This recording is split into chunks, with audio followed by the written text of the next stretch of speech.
Hey ballerinos, so this video is not going to be great, this is not going to be coherent, and I look a fucking state because I've just finished work, but hey ho.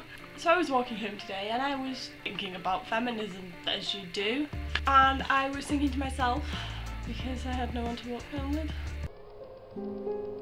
about what we mean when we start talking about watered down feminism, how it impacts us, how it impacts a wider audience who perhaps wouldn't engage in feminist literature and that sort of area without this. See, the thing is, I feel like a lot of us, in fact pretty much everyone I know who identifies as a feminist at some point thought feminism was literally as straightforward as men and women should be equal, let's do that.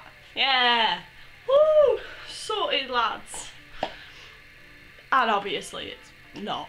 It's far more complicated than that. It goes into so many different branches. You've got issues like rape culture, about the pay gap, but more than that there's the issue of intersectionality within feminism itself and how divided it is. There's a lot of trans-exclusionary feminism, there's a lot, well, white feminism is the issue, let's be real. As a white person, I have definitely perpetuated a lot of white feminism in my life, because until a couple of years ago I basically absorbed no feminist literature, videos or anything from people of colour, because it's just easier to access white people, but that's for obvious reasons, because racism is inherent in most of us, and I had so much internalised racism, misogyny, that I just wasn't dealing with. So obviously watered down feminism is bad, but without it would we really all be as engaged in feminist culture as we have become? I'm not sure I would have done. As someone who, as a teenager, was very quick to reject ideas that seemed a little too intense or a little too radical. Not that inclusionary feminism is radical, it really makes sense to make sure that everyone is treated equally and with the same amount of respect and gains the same things from life as everyone else. But let's face it doesn't happen that way. And I just didn't think about these things. And whilst my starting platform in informing myself about these things was very white, very, not necessarily exclusionary, but certainly not inclusionary feminism, the ideas I got were inherently flawed, but they gave me my starting point. Those were not the ideas I continued with, and now I actively attempt to be as inclusionary as possible. Naturally I have a lot of internalised shit, and as a result I will be wrong a lot of the time.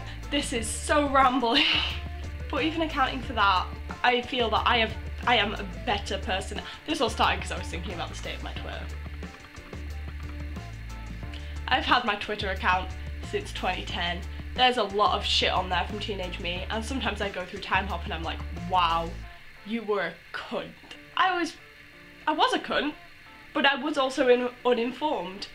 And until we can reach a point where everyone is aware of these issues, which I'm not convinced we ever will, perhaps we need watered down feminism to act as a gateway to inclusionary feminism?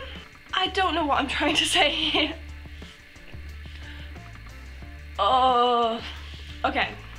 I'm saying that personally, without watered down feminism, I would not have come to where I am now as an active advocate of incredibly inclusionary feminism. But that doesn't mean that watered down feminism is a good idea, because it puts false ideals in people's heads and it makes them think that they know a lot about a subject they know very little about, and it also simplifies it to the point where the end game seems in sight and it's really not. Especially when we look at it as someone who is white, British, cis, we see our version of events, which is still unequal, but not as unequal as a lot of other people. Most feminism that is in mainstream media still excludes trans people completely. It focuses largely on anatomy, and not all women have vaginas. So it's wrong, but it serves a purpose that until we have a larger pedestal for inclusionary feminists that isn't so demonised by mass media, it serves the purpose of leading us in the right direction, I suppose. Please leave a comment and tell me what your opinions are. I am really interested to see the debate about this. If you don't want to leave a comment, please tweet me, DM me, whatever. I'd love to have a chat with you guys about this. It's a really interesting topic, and I'll see you guys later. My god, 2 videos in a week, how lucky are you? See you later, guys.